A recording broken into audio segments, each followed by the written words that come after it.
The government is a staple of human history. It's been around for years and does what it needs for its people. At least, that's what it seems on surface level. Because truth be told, when it comes to public demand to see classified files that were promised to be released to the public, the government refuses to speak about it or even acknowledge it. It seems that every time some news on an important document or file is brought to light, big media outlets only have a small segment or no segment on the subject at all. Bigger news on something so minute or something that would usually be covered for one day is now elongated a week's worth of news.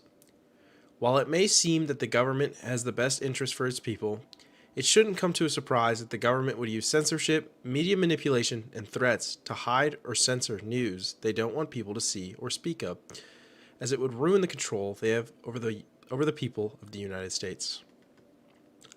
Regarding more popularized events, the government has used a lot of censorship on topics such as Israel, specifically when speaking negatively about the country and its affairs in the Middle East. This is important as President Trump tried to sign an executive order to deport foreign students, with the president saying, "To all resident aliens who joined in pro-jihadist protests, we put you on notice. Come 2025, we will find you and we will deport you." While this was deemed unconstitutional by federal judges as of September 30th, 2025, it's still strange that there was censorship and a breach of freedom of speech for those speaking negatively about Israel, while framing it to look like these students support a terrorist organization using the term pro-jihadist the same way Netanyahu uses Judaism as a shield. If actions like these continue, it will become harder and harder to hear other people's opinions on subjects, as situations like these should always have two sides to them. Censoring someone's ability to speak on these subjects creates a massive bias towards the situation and creates more infighting, similar to political party disputes, which will allow the media to add more fuel to the fire. As media manipulation is another way the government tries to hide news that it doesn't want covered, with some of the biggest being Fox News, NBC, New York Times, and CNN, being owned by big corporations that have specific backings towards specific parties, which adds heavy influence towards the news and the way it's covered in the media.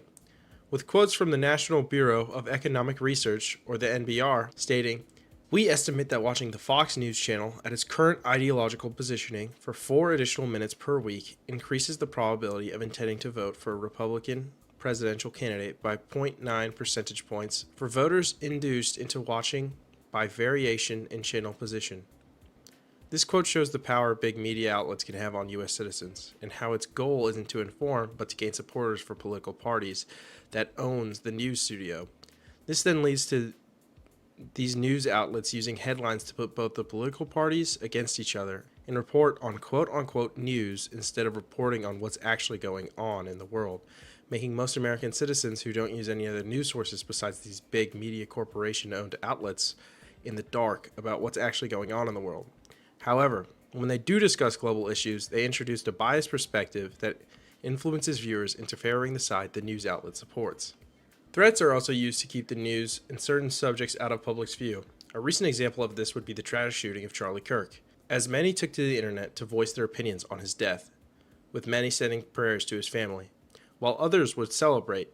And while immoral in some regards, the government, specifically the Trump administration, threatened those who spoke negatively about Kirk's death, with Vice President J.D. Vance saying, "So when you see someone celebrating Charlie's murder, call them out. And hell, call their employer." While some may agree with Vance's take, this still violates First Amendment rights, and it's unjust to fire someone for something they say on the situation, right or wrong.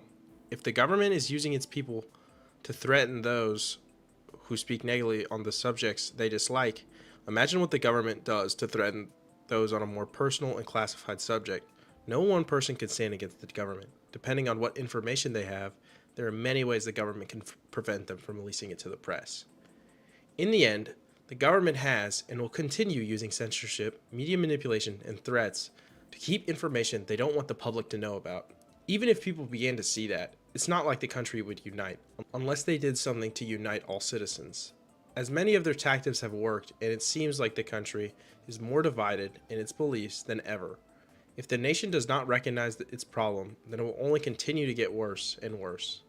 There are many things unknown about our country and its government, and with the way it's been hiding information for so long, the people will never know the truth. But maybe it's better not to know, because some things are best left unsolved.